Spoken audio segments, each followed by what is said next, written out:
মাদ্রাসা শিক্ষা ব্যবস্থাকে ধ্বংস করে দেওয়ার জন্য যেন তৃণমূল পরিচালিত রাজ্য সরকার উঠে পড়ে লেগেছে।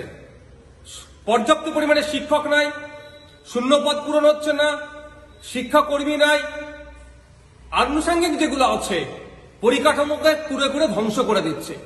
এরপরে আমরা কি দেখছি, গত বছর নোটিফিকেশন ছিল 10ই ফেব্রুয়ারি থেকে আলিম ফাজিল হাই মাদ্রাসার মাধ্যমিকের এক্সাম আছে, আর আমরা দেখছি ফেব্রুয়ারি মাসের 4 থেকে 6 তারিখ অ্যানুয়াল স্পোর্টস হচ্ছে, আর রিপোর্টিং বলেছে 3 তারিখে করতে হবে। যারা উত্তরবঙ্গ শিলিগুড়ি থেকে যারা আসবেন মাদ্রাসা যে সমস্ত বাচ্চারা এই অ্যানুয়াল স্পোর্টসে রাজ্য স্তরের পার্টিসিপেট করতে, তাদেরকে 2 তারিখ বার হতে হবে। তারা কখন 2 তারিখে বার হবে, 4 তারিখ 6 তারিখ পর্যন্ত স্পোর্টস হবে, বাড়ি ফিরে যেতে 8 তারিখ লাগবে কম বেশি। আর তারা পরীক্ষা আবার তাদের কারো 10 তারিখ থেকে কারো মাধ্যমিক দেবে, কারো উচ্চ মাধ্যমিক দেবে। কারা এগুলো করে? কি পরিকল্পনা এতে আছে?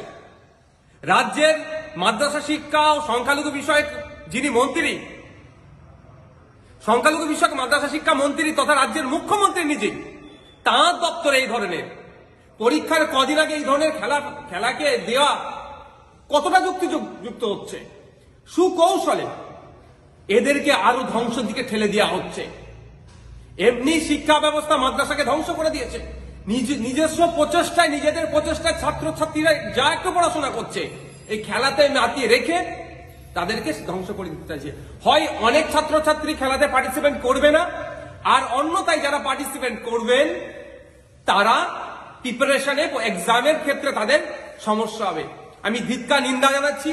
অবিলম্বে সংখ্যালঘু বিষয়ক ও মাদ্রাসা শিক্ষামন্ত্রী তথা রাজ্যের মুখ্যমন্ত্রী মমতা ব্যানার্জির কাছে আমার অনুরোধ, এই ডেটকে পোস্টপোন করা হোক।